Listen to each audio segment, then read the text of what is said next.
Today, I am excited to introduce actor, director, and educator Rei Poh. Hi, Rei. Few applause, yes, insert the applause. Rei, thank you so much for joining me today. You must be one busy man, acting, teaching, directing. Do you have enough time to eat and sleep? No.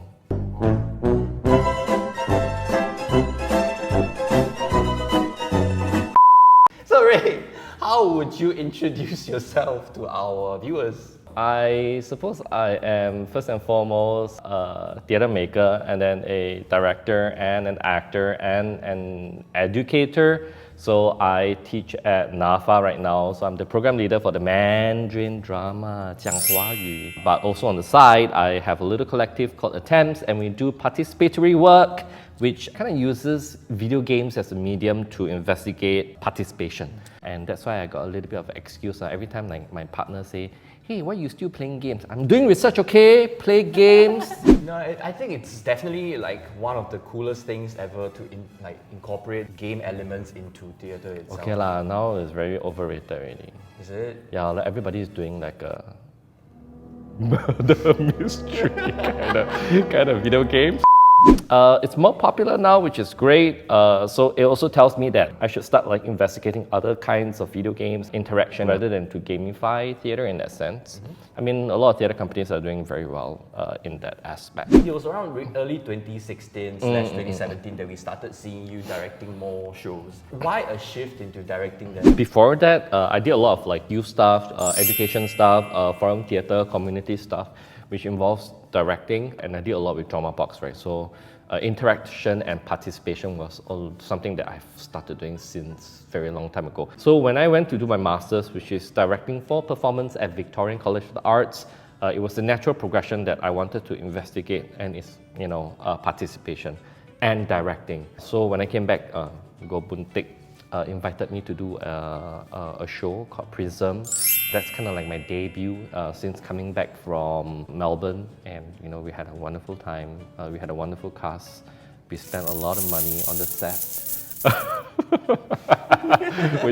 which is wonderful. So in VCA, we did a show. It was based on a play called Attempts on Her Life, and it was by Martin Krimpt. And we did a kind of a escape room-ish. But a reverse escape room, right? So rather than you want to escape, you actually want to stay in the room as long as possible. The audience played, and it really speaks to my philosophy, between theatre and play. Then hence, I decided to call the collective Attempts, because it's really us just trying things and experimenting and just having fun with it. How was it like? Was it awkward at first when you had to direct your peers? How did your peers take the directions from you?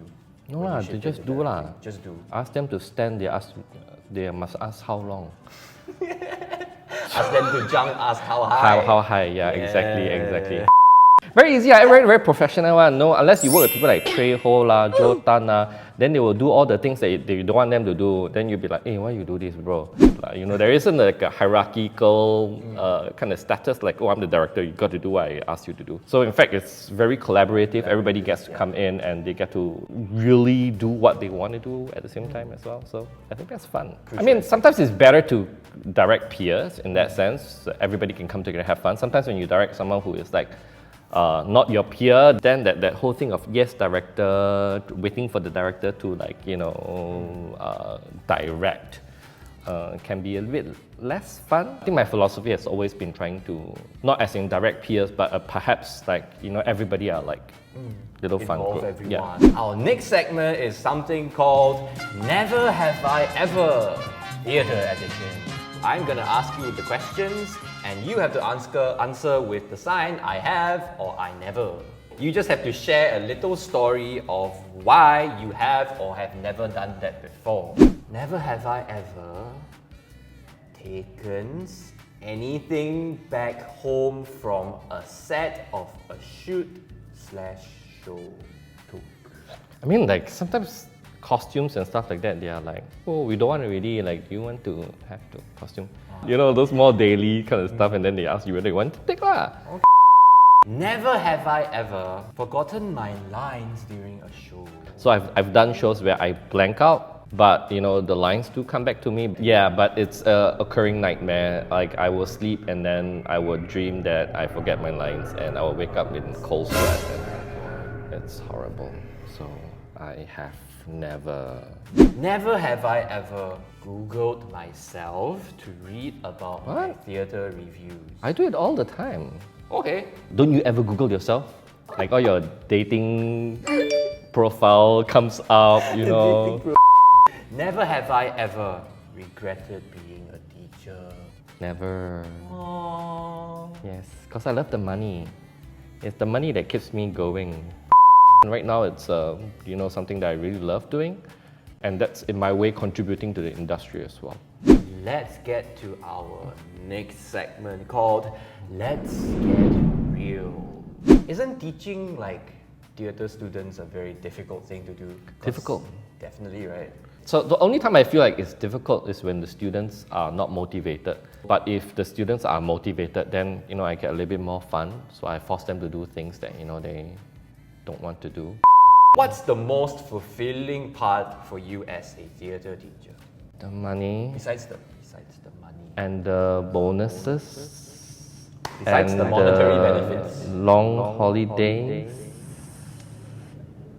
So I think the most fulfilling thing about teaching the students is it's not them performing well in class. In fact, it's them being able to go out to the industry and contribute.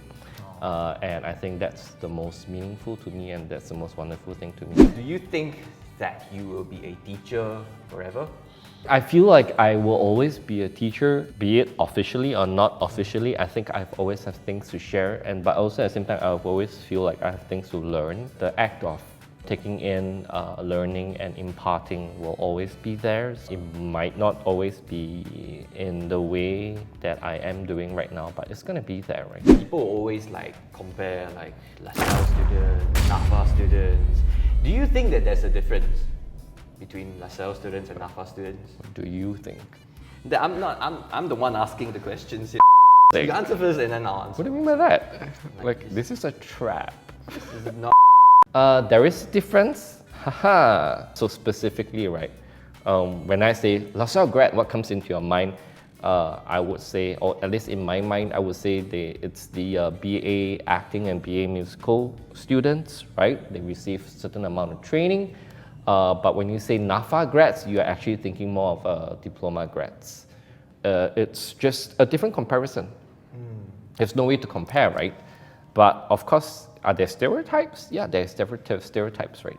I would always categorize NAFA students as more people who are very passionate. They have a lot of heart. They are very humble. And LaSalle students are very confident. They're very creative, and they are also very professional. But of course, there are instances where it's just exceptions. Yeah, exceptions. I know a lot of LaSalle students who are not in that kind of mold. I know a lot of LaSalle students who are really professional as well. So, don't differentiate lah. Yeah, I don't Same feel like thing. there's a need to differentiate. Yeah. We're all theatre people. We're gonna be the University of Arts Singapore soon, so let us fight against NTU and NUS. We compare TS student and acting students. What's the difference? Yeah, that's our real enemy there. Yeah, let's not work against each other. Work together against. I'm joking. This is a comedy, right? Yeah. Yeah, we're just talking here. Please don't cancel me. Thank you. What advice would you have for those who are still in theatre school? Maybe if they want to pursue it as a career, what advice would you give them? Be prepared to fail. And I think that's the most wonderful thing that you could graduate and have a mindset of, because failure, unfortunately this industry is really revolving around that rejection, failure, and you really have to embrace that and really have to be okay and in some sense love that process of trying something and then failing at it and then doing it again and again in a loop. If your love for what you do is there, then this process will become enjoyable, right? So fail lah, go do lah, Yeah. If you can live with your parents, live with your parents. If you can... if you want to stay freelancing, doing work, unfortunately, you try to cut your expenses here and there, right? So financially, if you can have the privilege of being taken care of, then you can focus on the work. Yeah, sure, why not, right? But if you have to like feed yourself and you have to go take a full-time work, that's okay as well. Then it's about really cutting out time for you to do the things that you love, right? Theatre companies are not the only way that you can do work. I think sometimes creating your own work is also very, very, very important, hence attempts. And one of the few companies that actually constantly have auditions like Toy Factory. Go for auditions then, right? If not, write email to Go, Boon, Teck and invite them to watch your little presentations, right? Thank you, Rei, for joining us today. It's such a fun experience to have you here, and we can't wait to see more from attempts, Thank you. Yeah. And definitely, if you're interested in theatre, check out Toy Factory. Do remember to like, share, and subscribe. Thank you. Like, people have stormed off, people have shut doors in my faces, people have refused to talk to me, people have talked smack about me online.